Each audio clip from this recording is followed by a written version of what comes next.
eu sou Antônio Ricardo, delegado de Polícia Civil do Estado do Rio de Janeiro. Esse é o canal Fala Autoridade e eu falo aqui diretamente do Estúdio Câmera 2.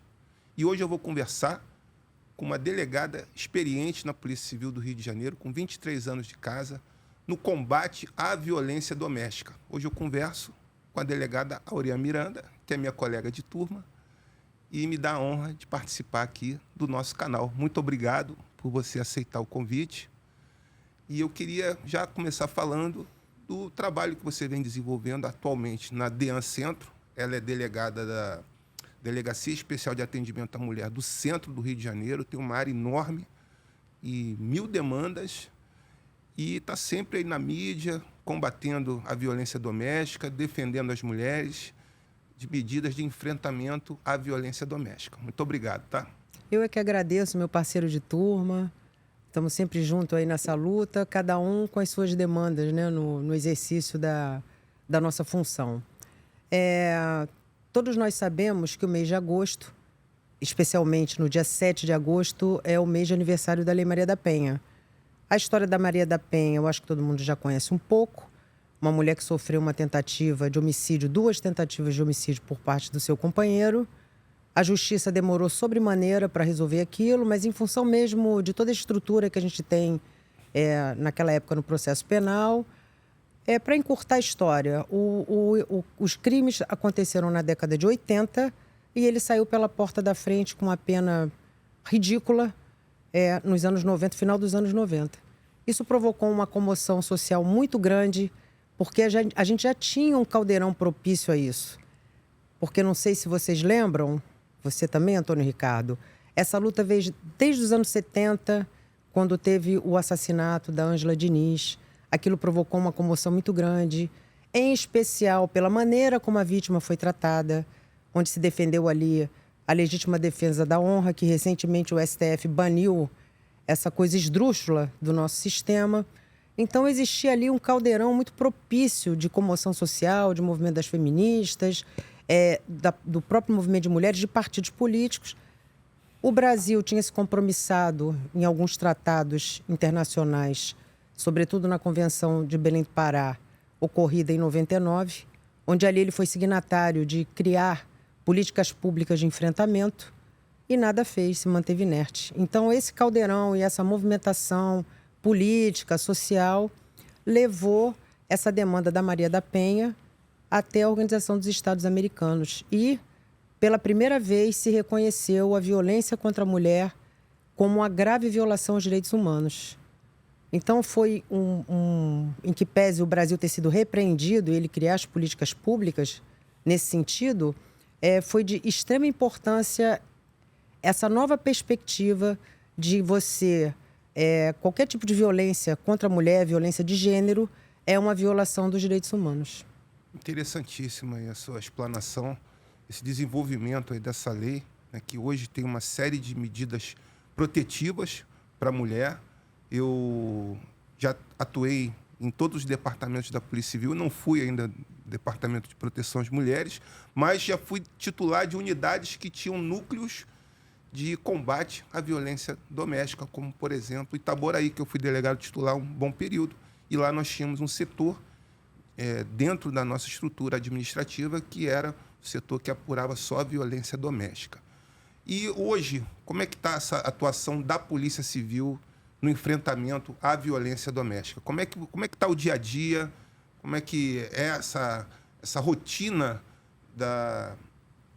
do delegado, da delegada que está à frente de uma unidade? Mas espera aí, antes de você responder, eu quero pedir para você que está assistindo, dar aquele like, se inscrever, ativar o sininho, comentar, porque isso é muito importante para o YouTube saber que pessoas como você que está nos assistindo têm interesse, outras pessoas têm interesse nesse tipo de assunto, ligado à segurança pública, ligado à violência doméstica, de repente é um familiar, alguém do seu seio familiar, é um amigo que precisa de uma orientação, e nós temos aqui uma pessoa que é autoridade no que faz, que é a doutora Aurean.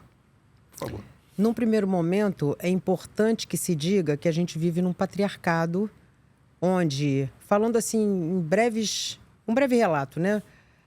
O que é o gênero? O gênero não tem nada a ver com questão ideológica, é um lugar que coloca uma mulher ali. A gente só conseguiu votar na década de 30, Em 1962 saiu o Estatuto da Mulher Casada, em que o cônjuge autorizava ou não a mulher a trabalhar fora. É uma coisa estrutural, né? Essa questão de colocar a mulher naquele lugar. No Código Civil anterior, a gente tinha o homem na condição de cabeça de casal, é o provedor, é aquela coisa. O homem é o provedor, a mulher tem que ficar naquele lugar de cuidar dos filhos. E isso, no Código Penal, tinha o tipo mulher honesta. Então, ficava a pergunta, se fosse desonesta, ela ficaria sem tutela jurisdicional? Ficaria. Então, isso tudo é uma luta hercúlea que ainda demanda muito trabalho aí pela frente. Mas as DEANs, foi importante você falar dessa sua passagem em Itaboraí, porque nem todos os municípios têm delegacia especializada no atendimento à mulher. A gente, atualmente, tem 14 delegacias espalhadas pelo estado do Rio de Janeiro. Temos um Departamento Geral de Polícia de Atendimento à Mulher, coordenado por uma diretora, a doutora Gabriela Bover, que coordena essas 14 delegacias, cada qual titular com a sua autonomia. Apenas é a coordenação de operações ou de alinhamento, frequentemente a gente faz reuniões. A primeira coisa que a pessoa tem em mente é que falam assim, mas para que uma delegacia de atendimento à mulher? Porque a mulher vai falar da sua intimidade. Você imagina você chegar num balcão, tem um cara lá fazendo um registro de furto de celular, não tem violência. Claro que nós temos, o que eu estou falando aqui, qualquer tipo de violência é absolutamente relevante. Um roubo, por exemplo, um latrocínio é de extrema importância. Só que, com relação à violência contra a mulher, ela está falando da intimidade dela. Ela está falando da família dela. Ela está falando do sofrimento dela. Como é que você vai colocar essa pessoa num balcão onde ali a gente faz clínica geral? Porque eu já passei por delegacias distritais, que ali são todos os tipos de crime que acontecem ali. E é interessante você falar dessa questão do núcleo, que antes eram os NUANs, hoje são os NIANs. As delegacias em que não é possível se instalar uma delegacia especializada de atendimento à mulher naquele município, é criada uma estrutura onde uma policial, preferencialmente feminina, a gente está com uma deficiência de pessoal muito grande, mas preferencialmente uma policial feminina, vai encaminhar essa mulher, quando identificar no balcão que se trata de violência doméstica, por um espaço reservado para que ela possa contar a sua história e o que está acontecendo com ela. E a palavra de ordem que eu dou para todos os policiais que trabalham comigo, especialmente a minha equipe, a primeira coisa que tem que fazer com essa mulher é acolher. É o acolhimento e é um atendimento demorado, porque a mulher para, ela chora, ela sofre, aí ela retorna. Então, acolheu, aí a gente vai explicar para ela o que está acontecendo, quais são as medidas que vão ser tomadas, como é que funcionam as medidas protetivas de urgência, o encaminhamento, que é de extrema importância, Antônio Ricardo, a rede de enfrentamento. A gente só funciona no combate à violência contra a mulher por conta da rede de enfrentamento, que é toda aquela estrutura que existe no município para acolher aquela mulher. Então, Defensoria Pública, por exemplo, às vezes aquela violência de natureza que a gente vai apurar do ponto de vista criminal, ela gera um desdobramento. Tem bens a partilhar, tem regulamentação de visita dos filhos, encaminhamento da mulher para os centros de atendimento à mulher municipais e estaduais, que vão ali dar um apoio psicológico, um apoio assistencial, às vezes encaminhar para ONGs que procuram reinserir aquela mulher no mercado de trabalho. Às vezes a mulher fica naquele relacionamento durante um tempo, nunca aprendeu nada a não ser cuidar dos filhos, cuidar da casa. Quando, de repente, ela se vê diante de uma violência e decide romper com aquele relacionamento, você tem que reinseri-la no mercado de trabalho. Recentemente foi aprovada uma lei que as mulheres vitimadas em violência doméstica, em alguns casos especiais, vão ter direito a um auxílio, né, para o custo da sua moradia. A gente tem que fazer os encaminhamentos também em casos de abrigamento, que são aqueles casos de iminente risco. Todos são graves, mas tem uns que a gente vê o prenúncio de uma tragédia. De uma tragédia anunciada. Então, a gente procura acolher. Normalmente, são os CEANs que fazem isso em horário de expediente. Quando acaba o expediente, período noturno, por exemplo, aí é o Sejuvida, que é um órgão do Poder Judiciário. Então, você está dizendo que o enfrentamento à violência doméstica não passa só pela polícia, né? Não só pelas DEANs, a Polícia Militar também agora tem a Patrulha Maria da Penha, mas por uma série de órgãos que estão ali no sentido de acolher aquela mulher que é vítima da violência e até dar uma perspectiva de um futuro melhor para aquela pessoa que está ali necessitando da justiça, acho que no sentido amplo. Exatamente. Né? Da justiça como um todo, né? Dela poder sair de casa, ela poder constituir uma nova vida e seguir em frente e se libertar daquela agressão que ela vem sofrendo, né? Fala um pouquinho para a gente, doutora Auriana, das medidas protetivas, né, que são previstas na Lei Maria da Penha, inclusive recentemente, não é tão recente, mas o descumprimento da medida protetiva se tornou um crime específico. Queria que você falasse um pouquinho aí. De repente tem pessoas que irão nos assistir, que às vezes tem um familiar, alguém, um vizinho que precisa de uma orientação, e o momento é esse. Você pode falar, por favor? Então, quando a mulher chega na delegacia, ela é acolhida, conta o que está acontecendo com ela, a gente faz um registro de ocorrência. É importante que se diga que, nesse momento, também tem um documento de extrema importância. A mulher não é obrigada a preencher, caso ela não queira, mas eu peço encarecidamente que preencha, que é o formulário de risco. Com esse formulário de risco, às vezes o camarada não tem uma vida pregressa na polícia, mas a gente vê ali que ele é alcoólico, a gente vê ali que ele é violento, a gente vê que muitas vezes ele foi o agressor e ela, por medo ou por entender que aquele relacionamento ia perdurar. Então, aquilo para a gente é um raio-x muito importante do histórico daquela mulher. E, independente disso, a gente oferece as medidas protetivas de urgência, que eu quero deixar claro que não é o delegado quem defere essas medidas, porque existe essa confusão. Muitas vezes a mulher sai da delegacia achando que ela já está protegida. Não, não é assim que funciona. A gente faz esse encaminhamento em 48 horas para o Poder Judiciário. O Poder Judiciário, então, as defere ou não. E essa medida só vai valer a partir do momento que o agressor, o suposto autor do fato, que é tecnicamente como a gente chama, o oficial de justiça dê ciência àquele homem de que existe uma ordem judicial que pode ser de não aproximação, de afastamento do lar. A gente apresenta esse rol para a mulher naquele momento e ela marca ali onde ela quer, as coisas que ela precisa. E agora, uma ressalva aqui que é extremamente importante. Esse prazo de 48 horas, ele foi muito encurtado em razão do processo eletrônico. Então, no momento que eu tenho aquela demanda ali, se eu estou disponibilizada a despachar e eu tenho uma substituta quando eu não estou lá, ela está ali atenta, a gente já encaminha quase que imediatamente, assim, não vou dizer imediatamente porque a demanda ali é muito grande, mas assim, em muito menos de 48 horas a gente faz o encaminhamento para o juizado. A juíza recebendo aquele rol, ela também já vai deferir ali as medidas que são necessárias, já determinar que o oficial de justiça intime aquele homem. Eu tenho, por praxe, a mulher fez o registro de ocorrência, já sai imediatamente o mandado de intimação do homem agressor.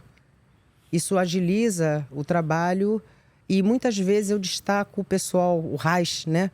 Para quem não sabe, é como se fosse uma hora extra que o policial faz na delegacia, para só trabalhar essas oitivas, principalmente nos fins de semana, que a delegacia é mais tranquila, então fica o plantão lá atendendo as mulheres que nos procuram e o pessoal de RAS fazendo as oitivas desses agressores ou de testemunhas, do que for necessário.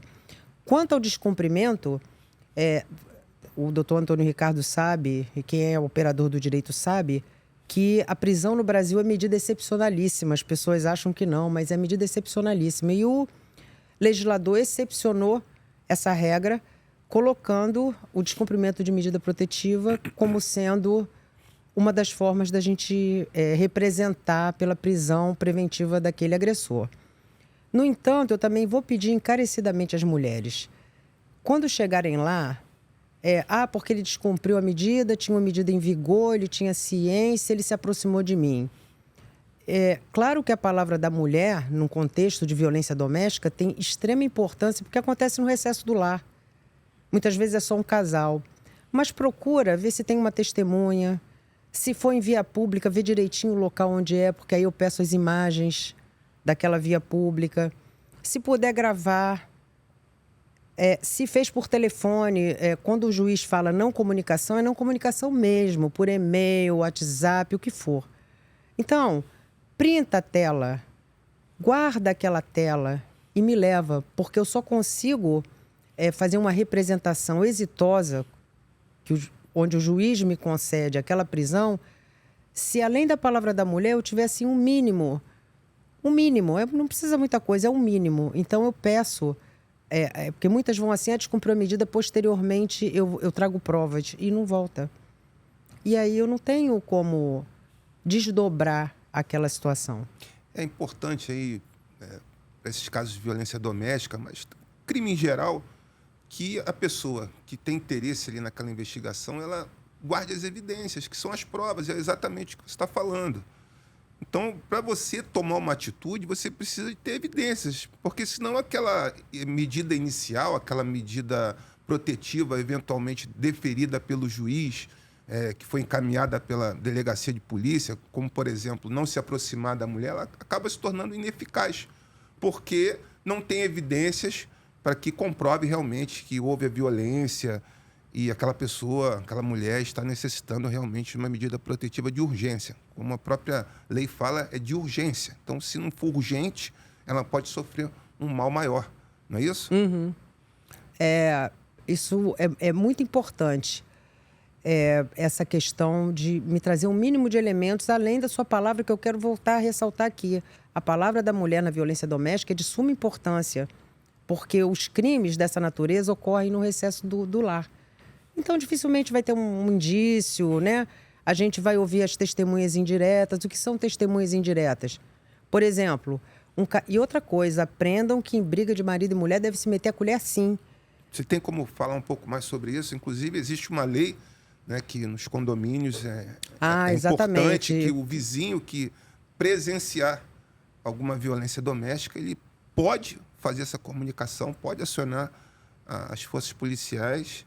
E como você até colocou muito claramente, é para meter a colher mesmo, não é isso? Você pode falar um pouco sobre isso? Metendo a colher, a gente tem o chamado ciclo da violência, que às vezes a mulher fica por décadas ali naquela situação, aí vem aqueles comentários do tipo, sem vergonha, gosta de apanhar, e o cara maltrata ela pra caramba. Ela, não, gente, isso a gente estuda, é o chamado ciclo da violência. Você tem um relacionamento com a pessoa, existe um clima de tensão, aquele homem começa a humilhar aquela mulher, diminuir a autoestima dela, aquilo progride para uma eclosão, empurrão, às vezes agressão física. Quando ela decide sair daquele ciclo, ele promete que vai melhorar, ele promete que tudo vai mudar. E, de fato, ele aparentemente muda. Só que não se iluda, aquilo começa tudo outra vez. Às vezes a mulher não sai porque tem filhos, fica pensando nos filhos. Às vezes é dependente psicologicamente, economicamente dele. Às vezes é por uma questão financeira. Cada mulher vai saber da sua vida. Agora, o que a gente não pode fazer é pré-julgar. Julgar. Então, voltando aqui para o assunto de que tem que meter a colher sim, o que eu quero dizer é que esse ciclo da violência, isso é uma coisa que a gente estuda. Mas nada impede que isso evolua direto para um feminicídio. Então, quando você intervém, quer dizer, aí é a letalidade total, é tudo que a gente não quer, um feminicídio tentado ou consumado, né? O cara que tenta matar a mulher e não consegue, ou aquele que se consumou e aí a gente não tem mais o que fazer. Então, se você é um vizinho, a gente não precisa de testemunha direta que viu o crime, mas vou dar um exemplo aqui hipotético. Hipotético e que acontece muito nas investigações. A mulher mora sozinha com o homem, é maltratada, é agredida, é xingada, é humilhada. Se ela mora num condomínio, num prédio, que é o mais comum, você vai ter os vizinhos. Esses vizinhos servem, a gente chama um síndico, chama um vizinho de pó. Não, de fato. Eu constantemente escuto aí um barulho, a mulher grita, pede por socorro, às vezes a gente chama a PM. Quando a PM vem aqui, né, já serenou e até às vezes conduzem para a delegacia e eles voltam. Porque alegou-se agressão, mas a gente manda para o chamado exame prévio, não tem lesão, a gente não tem muito o que fazer, né? É importantíssimo que você meta a colher sim, tenha consciência de que intercedendo, às vezes a gente impede uma letalidade que não tem mais volta, que são os feminicídios. E já ouvi de muita gente boa dizer que classificar um crime como feminicídio é mimimi, porque na verdade é um homicídio. Não, não é mimimi. Você tirou da vala comum aquele monte de homicídios em que mulheres eram colocadas ali e agora, com o feminicídio, você consegue estabelecer uma estatística específica para a violência doméstica que decorreu na letalidade e para a simples situação daquela mulher ser uma mulher. Então, é de suma importância, não é mimimi, não. E é interessante também que o feminicídio, ele é um homicídio qualificado. E ele tem uma pena maior e a progressão de regime também é mais difícil. Então, o indivíduo que é preso por feminicídio, isso eu posso dizer com propriedade, que quando eu fui diretor de homicídios, nós tínhamos uma estatística de 100% de solução. Sim. Dos feminicídios. E desses 100%, 80% respondiam presos. Uhum. Então, o homicida, né, o feminicida, ele tem que ter, assim, se ele acha que vai ficar impune, ele pode ter certeza que ele vai ter aí as garras da justiça, né, da polícia, principalmente polícia civil, no sentido de buscá-lo onde ele estiver. Né? Uhum. Eu acho que, estatisticamente, contra esses números não tem como argumentar nada. Né? Fala um pouquinho, doutora Auriana, sobre os tipos de violência que as mulheres sofrem. Né? Você falou aí da violência patrimonial, violência sexual. Você pode fazer um resumo aí desse tipo de violência, até para as pessoas que eventualmente estão passando por isso, saberem, né? Você, como delegada titular da DEAN Centro, dá esse tipo de orientação, porque às vezes a pessoa está passando por aquilo e não sabe que aquilo ali é um crime. É importante que se diga que a violência física não é o único tipo de violência, que muitas vezes a mulher, ela procura a gente e fala assim, mas ele não me bateu. Não, mas a gente tem a violência física, que é essa que deixa a marca na pele. Faço aqui outro apelo, você foi lá na delegacia, fez um registro de ocorrência, está com a lesão, vai imediatamente ao IML. Porque aquela lesão tem que ser documentada, as lesões desaparecem. Quando a mulher vai no IML e faz o laudo, que a gente chama o exame, que decorre num laudo, aquela lesão pode desaparecer, que ela vai ficar documentada. Quero dizer aqui que o IML tem a sala Lilás. O que é a sala Lilás? O IML é um lugar inóspito, de dor, de sofrimento. Ninguém gosta de passar pelo IML. O IML, via de regra, são mortes violentas ou mortes suspeitas e lesão corporal. Então, a mulher que já é tão vitimizada com a violência doméstica, existe um protocolo que ela vai direto para essa sala Lilás, no IML, atendida por médicas e enfermeiras, que faz um exame mais tranquilo, menos demorado e tudo mais. Mas, além da violência física, a gente tem outras formas de violência. A violência sexual, que muitas mulheres também não entendem. Porque com essa cultura que a gente teve, até estabelecida no Código Civil, em que manter relações sexuais com seu cônjuge, mesmo que não consentidas, fazia parte do débito conjugal. Tinha lá, o débito conjugal era você ter relações sexuais mesmo sem consentimento. Isso não existe mais. Então, se você tem um marido, um companheiro, um namorado que força uma relação sexual não consentida, ele vai responder pelo estupro. Porque o estupro nada mais é do que isso. Você ter uma relação sexual com aquela pessoa, independente da vontade dela. Sim. Realçando aqui que o estupro agora, depois da reforma da lei, abriu-se um leque. Antes era só a penetração, agora não.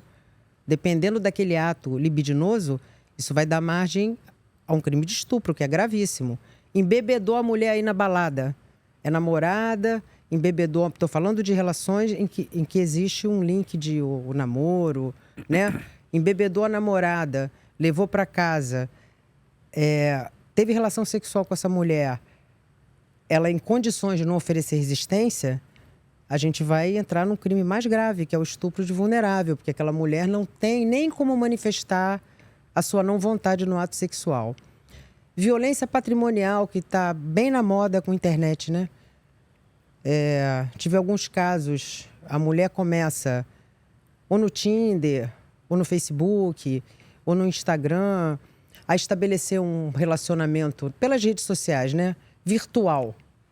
E aí ela vai se envolvendo com aquele homem, vai pegando confiança, isso às vezes... Mas como é que cai numa dessa? Cai porque o estelionatário, ele sempre é bem apessoado, ele tem uma boa conversa, né? Às vezes é um perfil fake.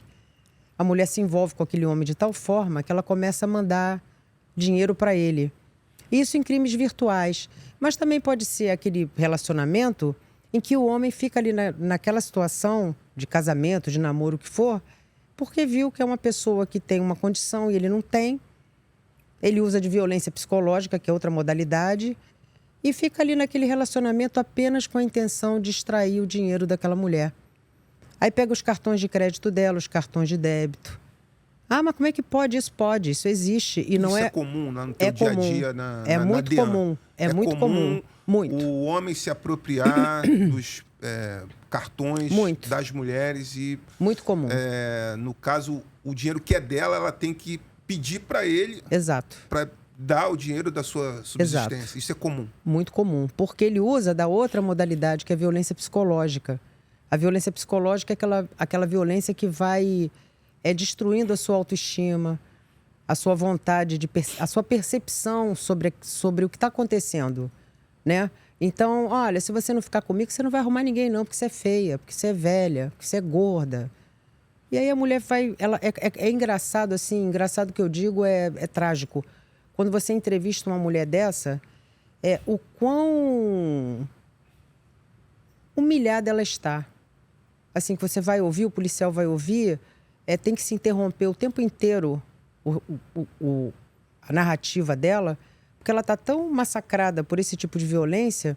Ela acaba tornando aquilo normal, normalizando aquilo, né? E acaba até não sabendo buscar o seu direito. Exatamente. E quando consegue buscar, é um depoimento sofrido. Se culpabilizando de ter investido num relacionamento desse e a demora no despertar. Sabe? Então, essas são as violências, assim, mais comuns. E outro alerta que eu deixo aqui ciúme excessivo não é amor. Sabe aquele ciúme excessivo que controla sua roupa, seu celular, tem que ter a senha de tudo que é seu. E aí você sai com uma roupa mais ousada, o cara chama a sua atenção, às vezes até agride, que obriga você. Esse ciúme, não romantize esse tipo de ciúme.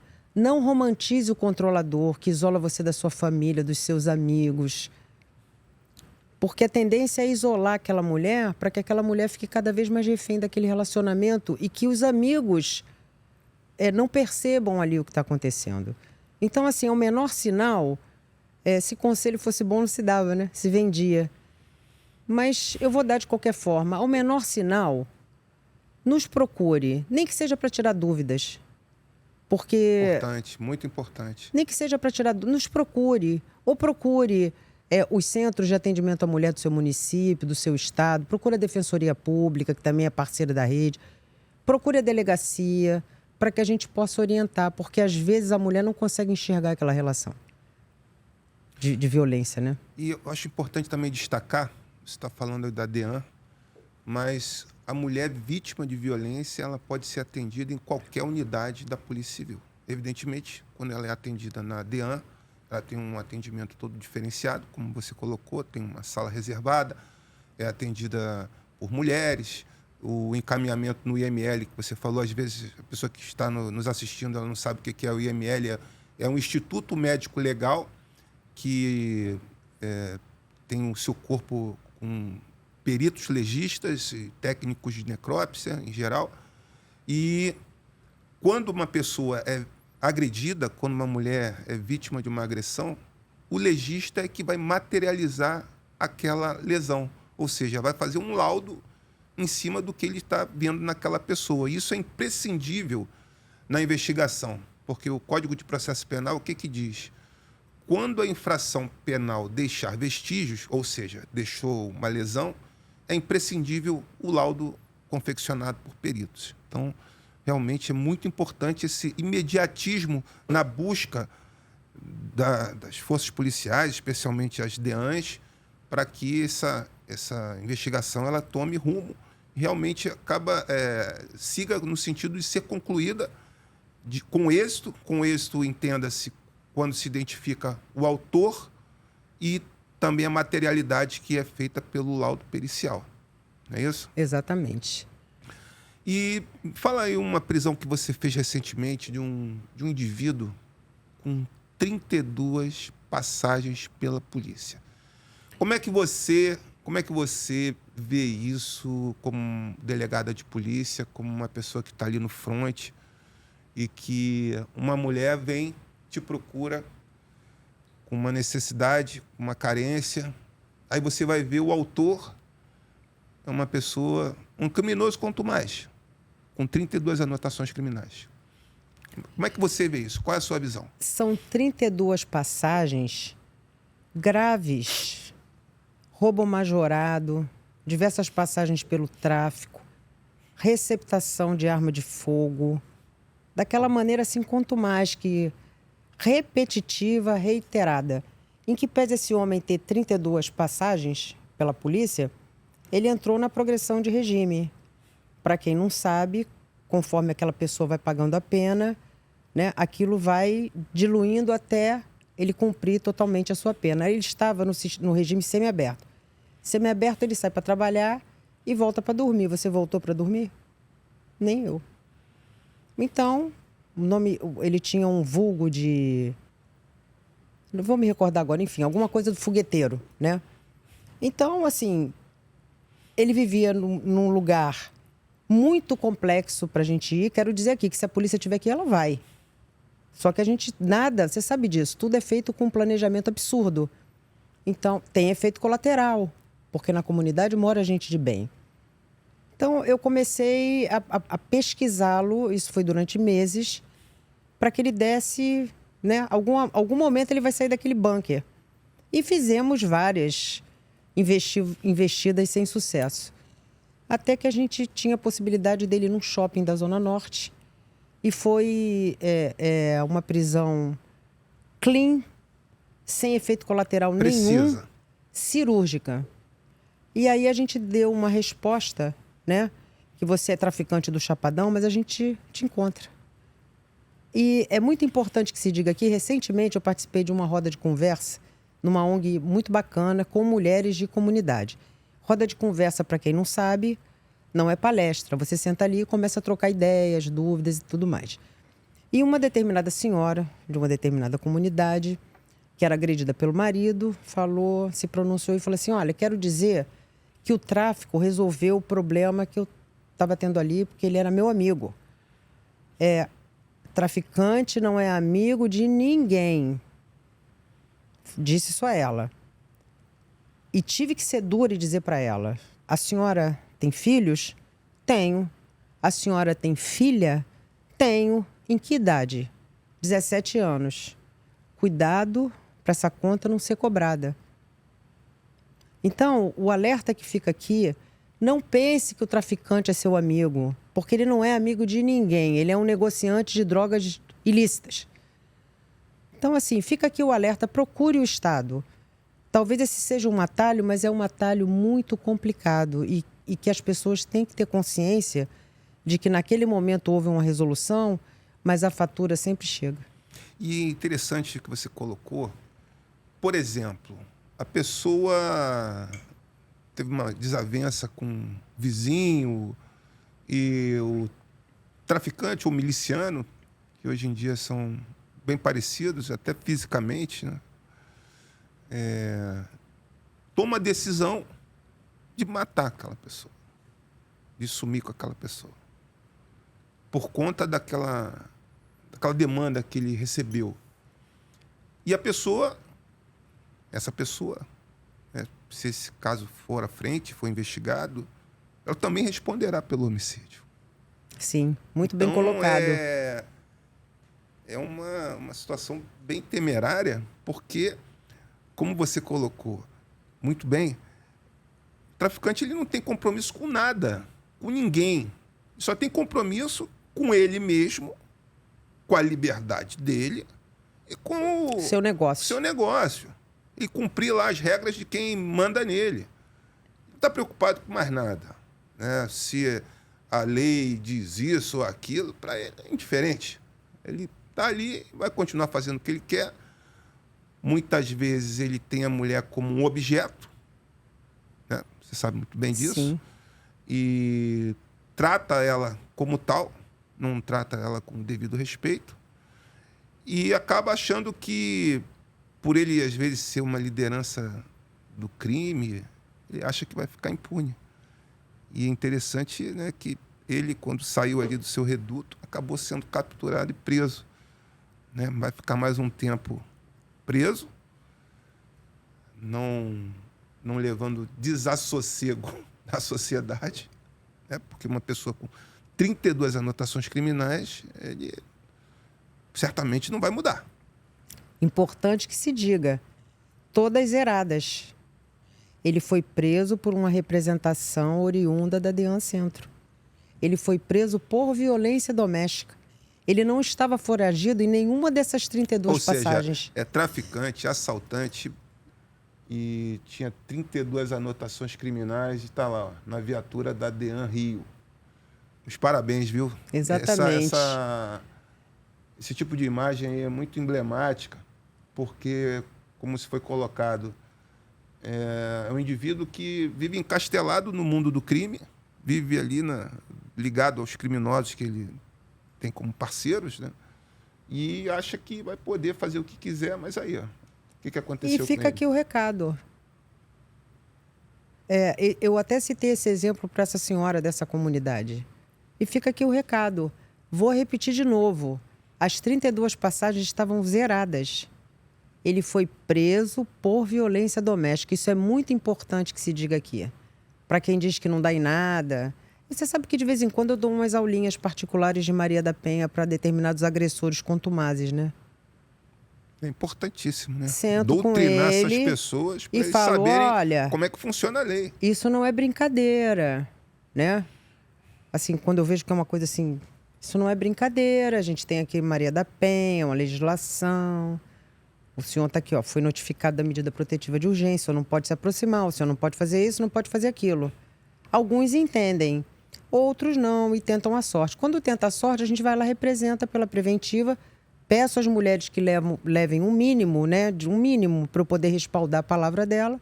E o resultado é esse, a gente representa pela prisão e obtém sucesso. E captura. Se está lá no bunker da favela, se fosse necessário, claro que eu ia me reportar aos meus superiores e falar, olha, essa mulher está numa situação iminente de risco.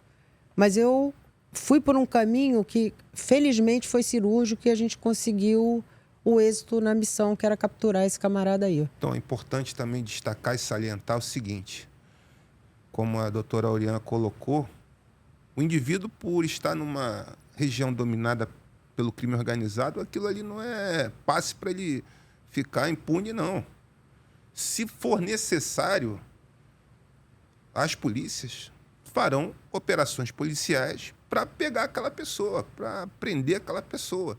Então, quem defende que não hajam operações em comunidades está indo contra essas pessoas que estão sendo vitimadas pelos criminosos. Porque a única culpa da violência no Rio de Janeiro é dos bandidos. Não tem outra explicação. E a polícia vai até lá justamente no combate à criminalidade. Para tirar da opressão essas pessoas, em que pese haver um discurso, né, reverso, a realidade é essa. É um discurso repetitivo, reverso, e você vê nas emissoras de TV que são as mesmas pessoas falando a mesma coisa sempre. Não tem um contraponto. E uma das coisas que me faz estar aqui também, né, no canal do YouTube, é exatamente contrapor algumas narrativas que querem fazer que sejam reais e que não são. A gente está vendo aqui um indivíduo com 32 anotações criminais que acha que é o bambambam, vai se esconder na comunidade que é dominada pelo crime organizado, mas vai lá e é preso por um mandado de prisão expedido por representação da Delegacia de Atendimento à Mulher.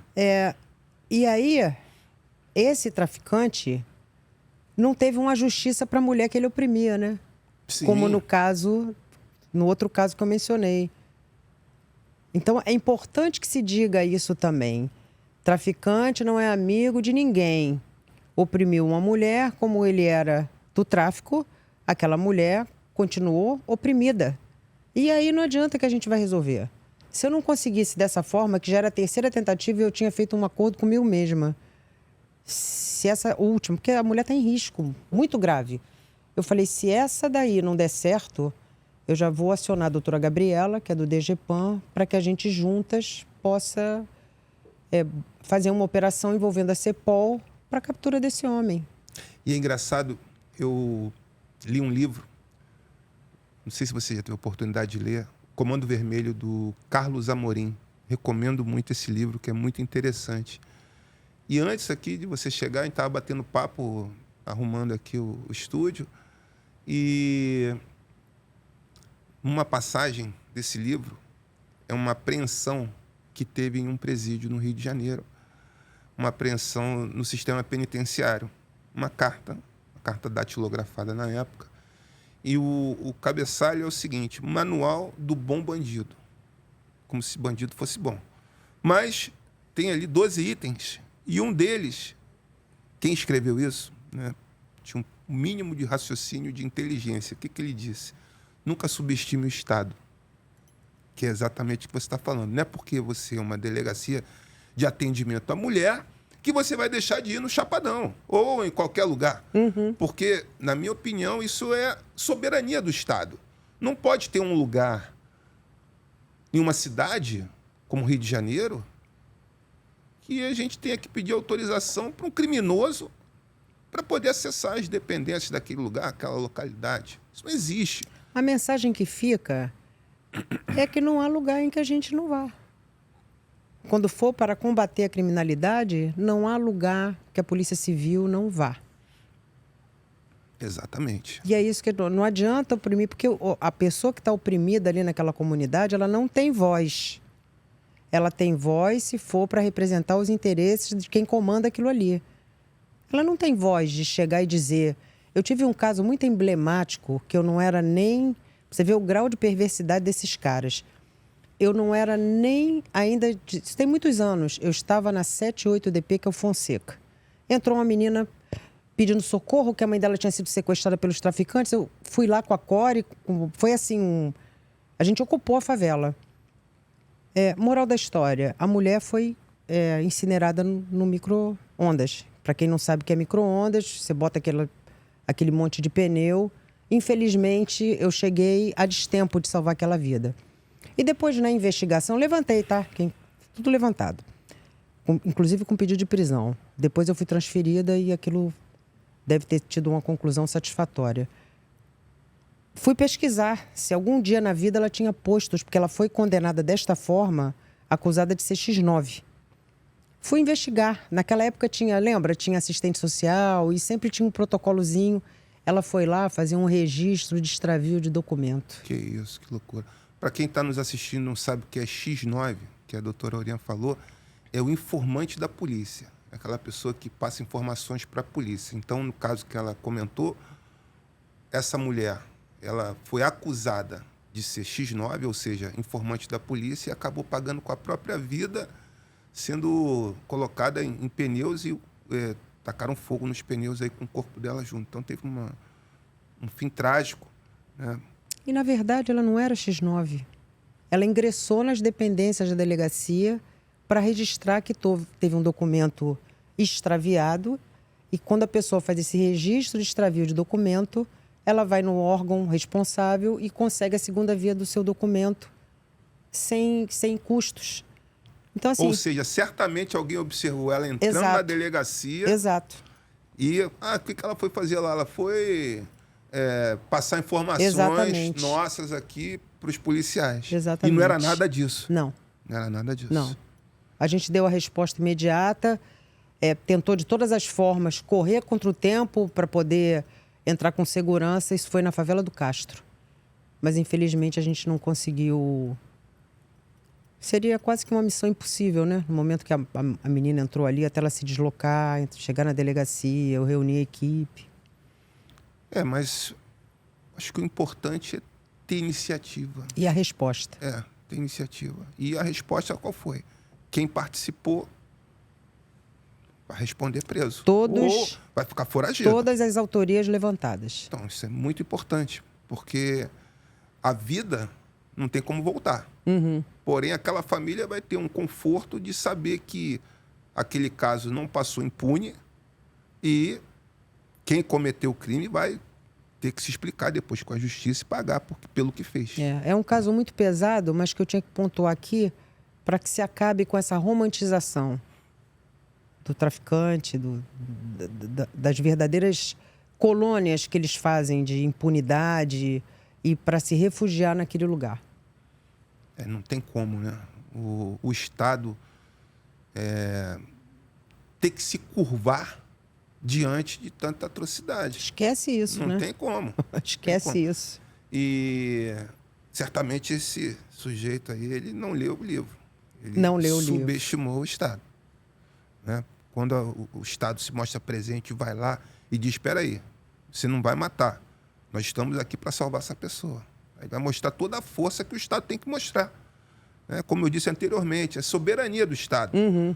Né? Como é que a gente quer defender nossas fronteiras se tem lugares que a gente não consegue entrar num município, que é o Rio de Janeiro, ou no Estado como um todo? Né? Não tem como. É imprescindível que isso seja feito com eficácia, com agilidade. Né? E mudando um pouco aqui de assunto, para o pessoal que está entrando agora, para as mulheres que serão futuras policiais civis, futuras delegadas, futuras agentes. A gente está falando aqui de delegacia de atendimento à mulher. Às vezes, algumas pessoas me procuram. Outro dia, até um conhecido me falou, minha mulher passou no concurso da polícia, eu estou preocupado. E a Polícia Civil ela tem uma estrutura grandiosa e as mulheres elas acabam sendo lotadas, né, de acordo com as suas peculiaridades ali, alguma especificidade, que tem um conhecimento de alguma coisa, mas trabalhar na DEAN também é uma atividade muito importante para a sociedade, para a segurança pública e, normalmente, né, as mulheres estão de frente nas delegacias de atendimento à mulher. Qual é a tua mensagem aí para esse pessoal que está chegando agora, para as delegadas, futuras agentes, futuras peritas? O que você tem para dizer aí? Importante que se diga que a CEPOL, parafraseando aqui a deputada Marta Rocha, delegada de polícia aposentada, os policiais não vieram de Marte. Eles vieram também de uma estrutura patriarcal. Então, a CEPOL, envolvida como está e atuando, né, buscando aprimorar essa questão do atendimento na violência doméstica contra a mulher, promove cursos obrigatórios. Já existe uma cadeira na Academia de Polícia Civil, né, para ingresso. E no curso da vida funcional, todos os policiais de distritais e de especializadas de atendimento à mulher passam por cursos de especialização para sensibilizar as pessoas quanto a esse tema. Então, as mulheres que chegarem aqui na nossa Polícia Civil do Estado do Rio de Janeiro, na CEPOL, muito bem-vindas, e procure se aprofundar no tema, porque é um tema fascinante que eu respiro isso hoje em dia, procurando me aprimorar, procurando estudar, procurando entender esse universo que é de extrema importância. Mas agora a gente está com a Operação Chamar, que é uma operação do Ministério da Justiça de âmbito federal, em que todo o Brasil vai se unir para buscar agilizar os inquéritos, concluir os inquéritos, efetivar prisões, buscas e apreensões, que muitas vezes o agressor tem arma em casa, né? Isso é um risco também absurdo, a gente trata logo de procurar diligenciar para ter o mandado de busca, para que a gente possa ir lá apreender essas armas. E então, até se tiver alguma autorização, também caçar esse tipo de autorização. Exatamente. E essa recente alteração que teve na legislação no sentido de tornar obrigatória a criação das DEANs, né, Brasil afora, né? Você falou que Rio de Janeiro são 14 DEANs. Como é que você vê isso aí?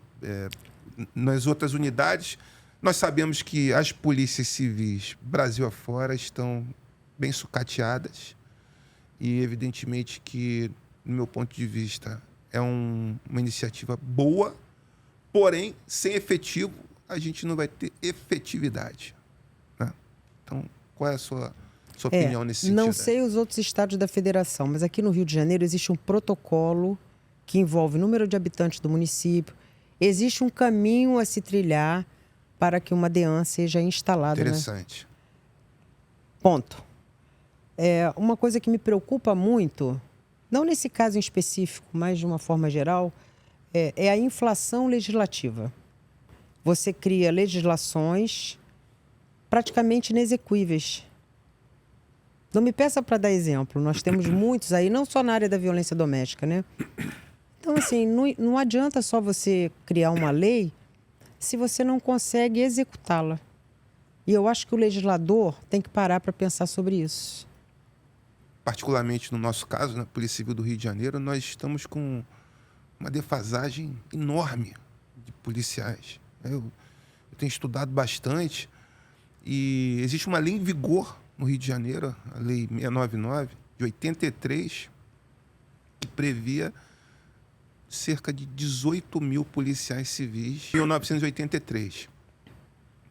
Hoje, 2023, nós temos cerca de 7 mil policiais. E desses 7 mil, 1/3 aproximadamente já está em condições de se aposentar. Muitas vezes permanece em atividade para receber o abono permanência, que é a restituição da Previdência por parte do governo, para você continuar trabalhando. O governo, ao invés de pagar 100% da sua aposentadoria, ele paga o percentual que você continua recolhendo, mesmo já tendo o direito de estar aposentado. E a efetividade nossa acaba ficando aquém do que nós podemos produzir, né? É uma situação muito difícil. E o que você falou, às vezes se cria uma legislação que não tem efetividade, né? Sei, evidentemente que quem buscou criar essa legislação tinha o interesse de fazer com que a proteção das mulheres aumentasse. Porém, como? Se muitas vezes não tem nenhum prédio para trabalhar, muitas vezes não tem uma viatura, muitas vezes não tem um computador. Nós já temos aí um tempinho na Polícia Civil, né? Quando eu entrei, a precariedade era enorme. Até tem aqui uma máquina de escrever. Deve ter pego. Foi a primeira coisa que eu observei no cenário, imaginei que viesse daí. Então, a máquina de escrever, né? Eu peguei plantão com máquina de escrever. Eu também. Né? Então, quando errava, era XXX em cima, ou então ou era digo. Então, era aquele depoimento que era digo. Né? Hoje em dia, nós temos aí um sistema informatizado, né? Que foi um avanço assim, para a sociedade em geral, não falo para a polícia, mas para a sociedade em geral foi fantástico. Sim. Né? Nós tínhamos situações de uma equipe era transferida e toda a parte de inteligência policial acompanhava o policial, acompanhava a equipe que era transferida. Por exemplo, uma equipe da Zona Norte vai para a Zona Sul, pegava todas aquelas informações e levava para a Zona Sul. Sim. Aí não tinha nada quando quem chegava para o lugar de quem saiu. Né? E a informatização foi uma coisa que realmente fez toda a diferença na Polícia Civil. Né? A Delegacia Legal foi um divisor de águas. Né? Nós que pegamos, né? A pessoa fala Delegacia Legal. A gente pegou um final, né? O pessoal fala Delegacia Legal. E a outra é ilegal? Não, a outra é convencional. Exatamente. A outra é bom que fique claro. E realmente foi um divisor de águas enorme, né, para a nossa atividade, né? E agora esse pessoal que está entrando, né, esses novos policiais, né, temos aí várias mulheres que serão policiais civis em breve, né? Elas vão se deparar com esse cenário que é bem diferente do que a gente vivenciou, né? E tem que ter amor ao que se faz, né, como tudo na vida. É fazer do seu trabalho uma coisa que você gosta muito de fazer. Do contrário, é sofrimento. Então, quando a gente gosta do que a gente faz, em que pese todas as dificuldades, a gente até reclama, né? Caramba, eu quero investigar isso, não tenho gente. Mas a gente vai firme na nossa missão, porque quando a gente entende que o nosso dever é servir a sociedade e dar o melhor que nós temos, mesmo que o que a gente tenha não seja o ideal, aí a gente segue em frente em qualquer carreira. Você falou muito bem, pontuou muito bem. O policial é servidor público. Exato. O policial é servidor público. Muitas vezes, né, eu tenho que reconhecer isso, talvez você também. Eu acho que a principal deficiência nossa é o atendimento ao público. muitas vezes o policial ele cria um artifício para não atender aquela parte ali. Às vezes é uma situação de necessidade extrema e, como se fala no jargão policial, se bica a ocorrência. Bicar a ocorrência é não atender e mandar para outra unidade. Isso realmente é uma coisa que tem que mudar. Olha, eu tenho tanta bronca disso. Tem que mudar, principalmente com os policiais novos. O policial novo, ele tem que ter consciência de que ele é um servidor público. Ele é policial, mas ele é servidor público. E quando chega alguém ali para ele atender, tem que fazer o melhor. É o que você falou, eu não tenho as condições ideais de trabalho. Mas quando você fez o concurso, você já sabia que aqui não ia ser fácil. Né? Então, eu não tenho as melhores condições de trabalho, mas eu vou fazer o quê? Vou fazer o melhor. Exato. Vou fazer o melhor. Não é difícil, não. Não é difícil.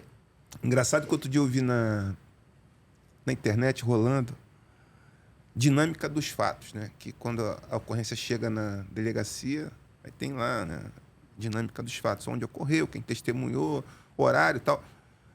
Aí eu vi a dinâmica assim, assalto. Já passou por mim isso. Assalto. Já passou por mim isso. Meu Deus, o que aconteceu? Estava escrito assim, assalto. Foi a transeunte, foi no veículo. Fazer uma sintetização, né? um compilado ali do fato. Não precisa ser extenso, mas pelo menos dizer onde foi, o que aconteceu. O mínimo. E é um apelo, né? Os policiais que forem entrar, os futuros policiais civis, delegados, agentes, peritos, terem esse zelo de fazer uma ocorrência que depois quem for seguir na investigação, porque na polícia é assim, o plantonista faz a ocorrência, é o plantão 24/72, e depois a investigação de segmento dá continuidade àquela investigação. Investigação de segmento é o pessoal que vai de segunda a sexta. Então, quando o plantão faz uma ocorrência, como, por exemplo, essa dinâmica que eu falei agora, de exemplo, assalto, como é que quem vai investigar vai saber o que aconteceu? Aí o que vai acontecer? O retrabalho.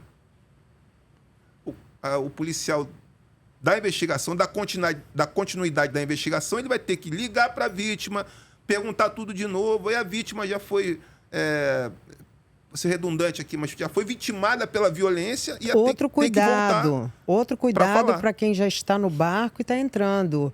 Não revitimize aquela pessoa 1 trilhão de vezes, chamando ela para falar o mesmo fato.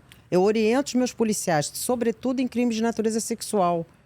Procure perguntar tudo a ela que é necessário a investigação. Se a mulher não tiver condições de falar, não force, a gente marca outro dia.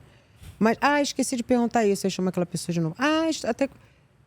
Por favor, não revitime mais essa pessoa do que ela já está sofrendo. Isso é um ponto basilar que a gente tem que ter, não só nos crimes de violência doméstica, como em qualquer outro tipo de crime. Ninguém vai na delegacia porque está feliz. Você já viu alguém te salvando? Não.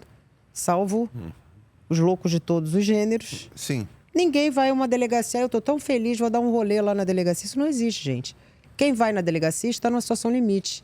E o mínimo que ela precisa é de um atendimento. Um atendimento, não vou nem falar bom atendimento, é um atendimento normal. Normal que seja. Exato. Normal, não precisa querer falar palavras difíceis ou ter um tratamento diferenciado. Normal. Né? Também outro caso que me veio à cabeça agora, o plantonista foi atender um desembargador. Aí, quando ele colocou lá, foi preencher o formulário, colocou desempregado. Como é que pode uma coisa dessa? Não pode.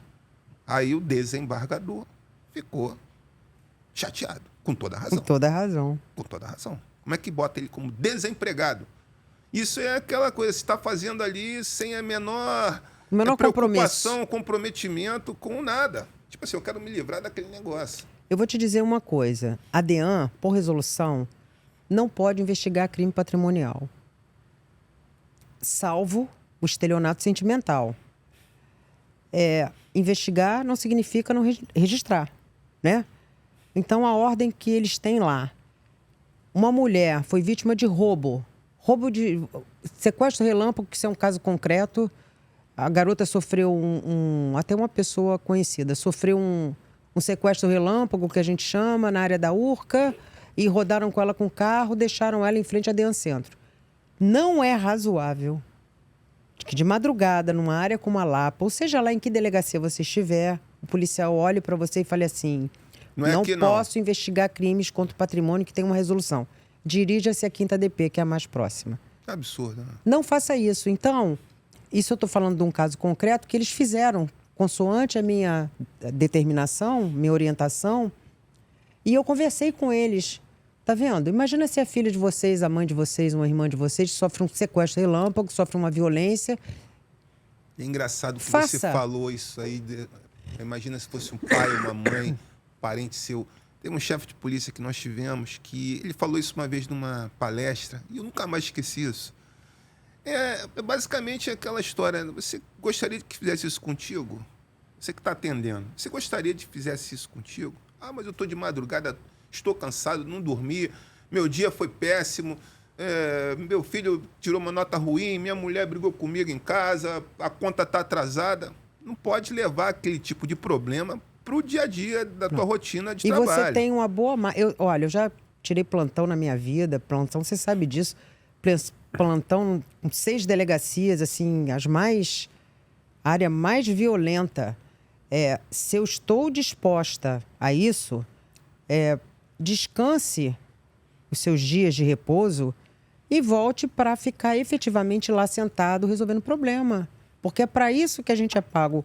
Parafraseando outro grande amigo, que é meu eterno titular, o doutor Mário Azevedo, Mário de Freitas Azevedo, desde, assim, primeiro plantão ele falou: minha filha, a gente é pago para resolver problema. Chegou o problema aqui, a gente tem que resolver. E é por aí. Se você não dá para isso, vai ser outra coisa. Com certeza, com certeza. Mudando um pouquinho o viés, mas dentro dessa que você falou ainda há pouco, queria que você falasse um pouco sobre o estelionato sentimental, que isso é uma coisa que está acontecendo bastante, né? E o que eu já observei? Às vezes a mulher ela é convencida de uma tal maneira, às vezes ela também está tão carente que aquele convencimento, às vezes, pode parecer a coisa mais esdrúxula do mundo para uma pessoa assim que está ali fora daquela situação, e a pessoa acaba tendo um prejuízo financeiro enorme. Uma coisa que eu observo também, às vezes, essas pessoas que se encontram por aplicativos, a pessoa não tem nem a cautela de fazer uma ligação com videochamada para saber se aquela pessoa existe, né? Que é o mínimo que a gente tem que saber. Aquela pessoa, será que ele realmente é ele? Aquela foto, às vezes o cara é bonito, bem afeiçoado. Que tá assim, de foto assim no Google, né? Que Fake. Não é difícil. Hoje em dia, com a inteligência artificial, você cria uma imagem de uma pessoa inexistente. Você cria, você bota lá os parâmetros e você vai criar uma imagem. Só que se você fizer uma ligação videochamada, você vai ver a cara da pessoa.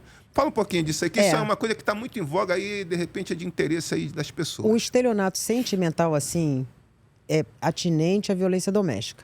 Esse é um outro tipo de estelionato que também pode ser investigado pelas DEANs, porque não é aquele estelionato, não é aquele crime contra o patrimônio clássico. A vítima é uma mulher. Agora, se ela for roubada, furtada, eu não tenho atribuição para investigar, mas é o que eu te disse, registrar eu posso. Registro e encaminho para a delegacia responsável. Agora, falando dessa situação de internet, existe um programa chamado Investigação Discovery, que eu sou viciada. Conheço. E tem alguns blocos que são brasileiros de investigações virtuais, sobretudo de São Paulo. Se você, algum dia, falsidade.com, for ver, é uma simulação de fatos reais, né? Você pensa, como é que essa pessoa caiu nisso? Mas cai. Porque tem um envolvimento. A pessoa envolve, se convive, então, pior ainda, né? Mas a pessoa virtualmente, ela envolve aquela criatura de uma tal forma. Eu não sei se as pessoas estão muito carentes. Eu acho que mexe muito com o psicológico também daquela pessoa.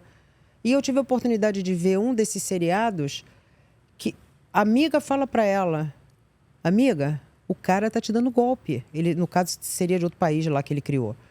E ela, não, não, não. Aí ele marcou de encontrar com ela. Ela foi esperar no portão de embarque. E cadê o cara? E ela perdeu uma quantia bem razoável. Então, assim, tem um mínimo de cuidado. Fake não tem família. Você pega... Eu já peguei também já investiguei também um crime em Niterói dessa natureza. Identifiquei o cara, o IP dele é de Angola. É outro país, é outra soberania. Né? Uma mulher, normalmente o ataque é esse, né? Mulher de meia idade, bem-sucedida. Aí começa... Há uma análise, há uma busca aí nas redes Lógico, sociais, Facebook, sim, Instagram, sim, para ver já um perfil sim, que é aquela mulher bem-sucedida, de meia idade, às vezes está ali em busca de um relacionamento. Exato. E aí, o que você falou, às vezes pega aquela foto fake, aquela foto montada, e diz que o cara é bonitão e tal, tem um papo cativante, aquilo ali acaba envolvendo a mulher e ela acaba entrando nesse golpe, E não caindo é nesse assim golpe. 24 horas. É uma coisa de envolvimento mesmo. Esse dessa mulher de Niterói, o avatar dele era um fuzileiro naval americano. A primeira coisa que eu fiz foi ir na imagem Google. Tava lá o cara. O fake não tem família. A gente tem as nossas redes sociais, a gente bota o nosso trabalho, mas um churrasco na nossa casa, a nossa família, nossos filhos. Eu não gosto muito de expor a minha vida pessoal em rede social. Mas, enfim, uma vez ou outra, você pega seu afilhado, seu filho, seu neto. Sim, mas quando você se relaciona, fala qual é seu Instagram, qual é seu Facebook. Aí você começa a seguir, aí você vai ver exatamente isso que você está falando. Aí você pega a linha do tempo do cara, o feed, né? O seu histórico, é assim, uma flor no deserto. Como ele se dizia, fuzileiro naval, ele pegava, botava uma pseudo-operação que de fato existiu, mas está lá no Google Imagens, para quem quiser ver. Você vê que ele não tem vida, ele não tem amigo, ele não tem família. Fique atento a esses sinais. E muito cuidado em que pese a pessoa ter um histórico, tem muito psicopata por aí. Então, a ideia da videochamada é muito interessante. Vamos ver se essa pessoa existe. Procure ver lá a rede de amigos dele, se ele expõe. Né? Assim, tem que ter muito cuidado nessas abordagens virtuais, porque às vezes elas podem não acabar bem.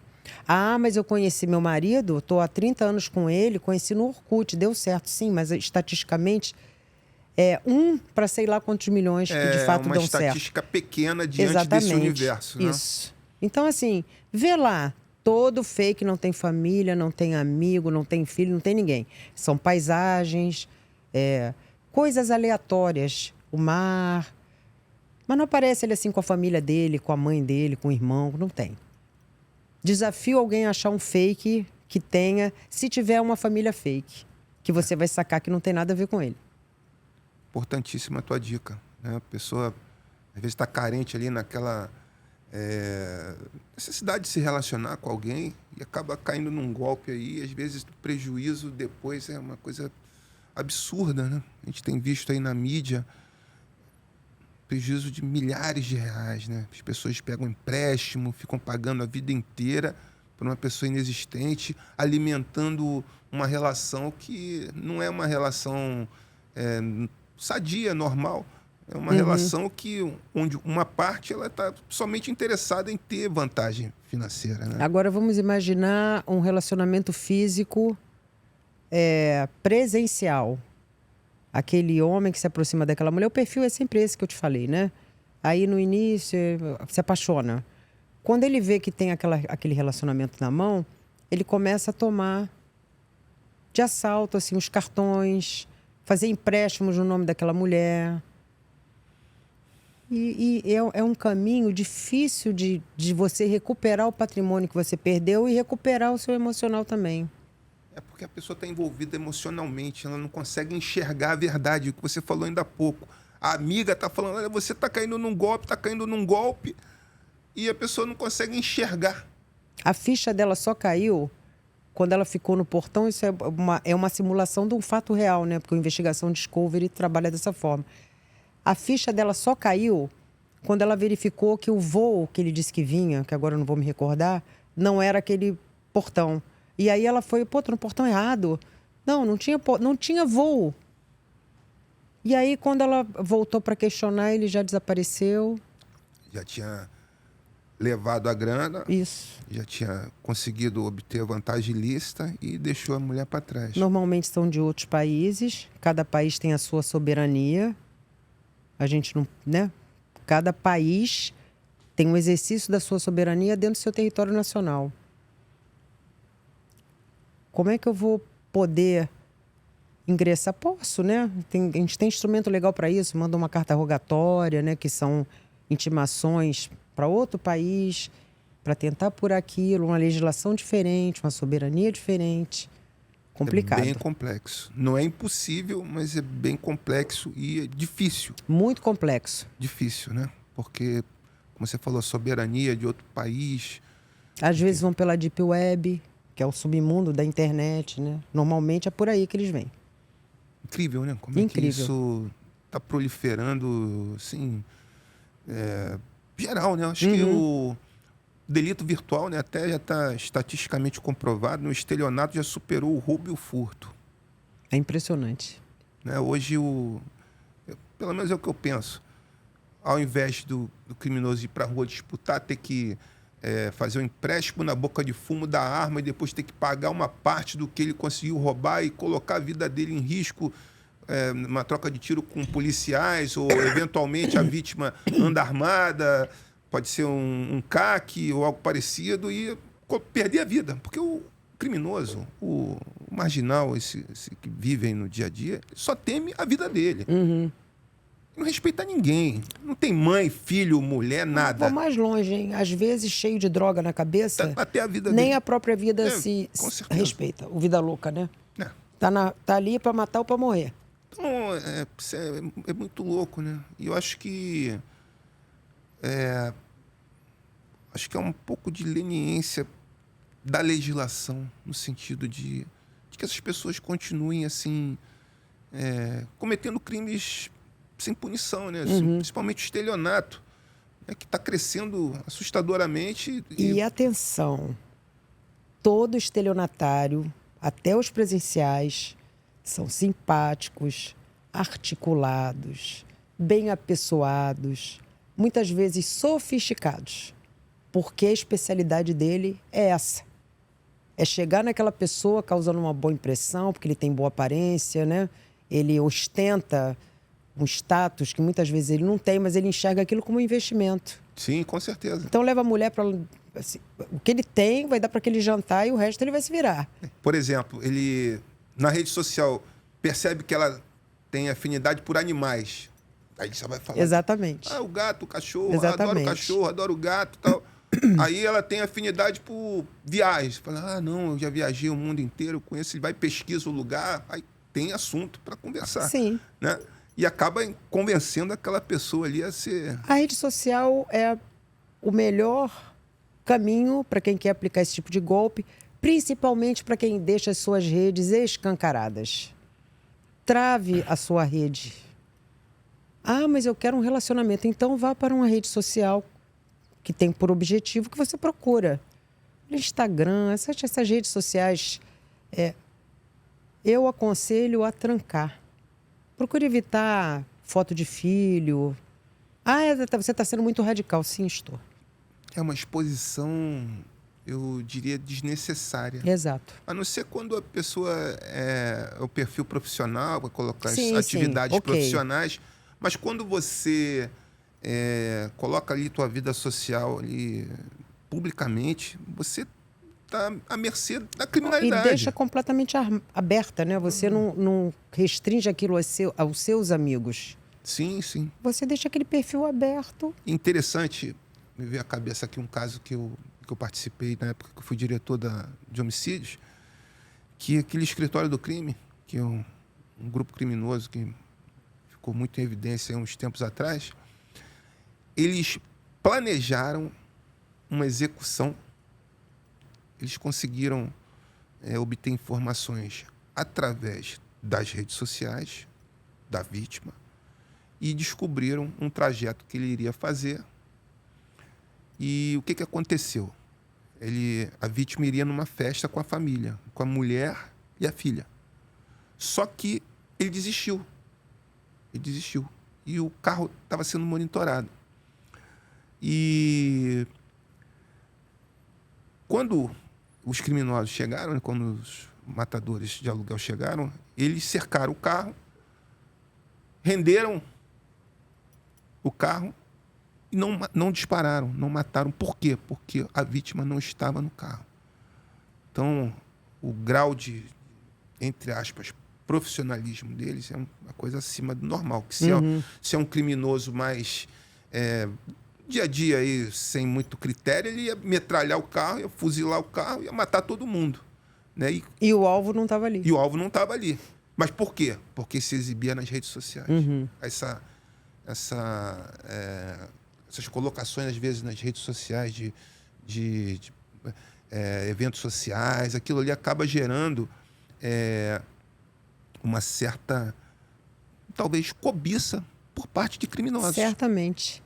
Então, assim, quando você não se expõe, você não vai ser vitimado. Não corre esse risco. E quando você blinda, você blinda só os seus amigos, né? Sim. Seu rol de amigos de pessoas idôneas. Sim, sim. Agora, se você quer um relacionamento, não critico, não tem problema nenhum, mas vá para o aplicativo que é destinado ao que você quer.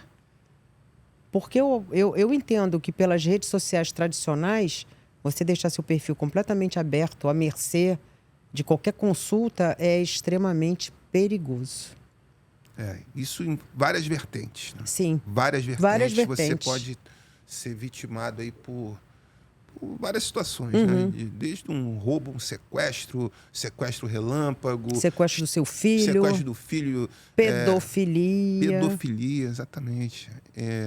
E isso aí tem que ter um certo critério na hora que você se expõe nas redes sociais. Senão você vai ficar à mercê desse tipo de gente, né? Mas, doutora Oriana, obrigado. Tá? Que bate-papo legal. Disponha, amigo, sempre. Obrigado mesmo.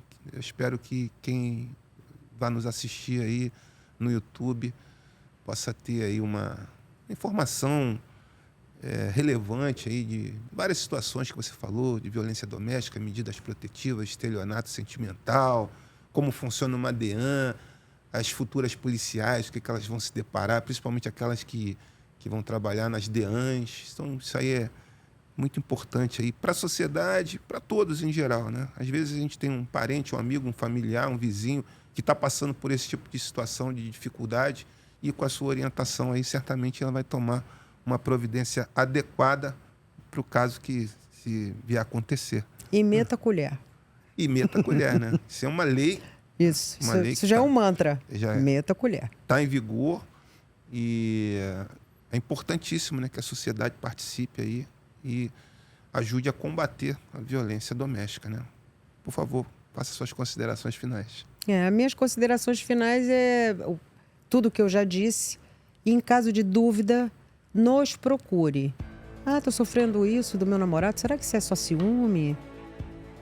Tá na dúvida? Procura a gente que a gente orienta. Ou procure o Conselho de Mulheres que atua no seu município. Mas nossos policiais são plenamente sensibilizados com o tema. E com o caminho que a Polícia Civil está fazendo com o seu elenco de servidores, daqui a pouco todos vão estar qualificados para fazer esse tipo de atendimento. Importantíssimo o treinamento e a qualificação, né? Isso aí é fundamental para que as coisas aconteçam. E para que se entenda. Sim. Se entenda, né? Tire a violência contra a mulher, que, como eu falei no início, é uma violação gravíssima dos direitos humanos, consiga ter uma perspectiva aberta sobre essa questão. Feminismo é só igualdade de oportunidades, equidade. Não é, às vezes se passa uma imagem que é distorcida, é até caricata. E o que se busca é igualdade de oportunidades, tão somente. Mas isso fica para um outro bate-papo. Legal.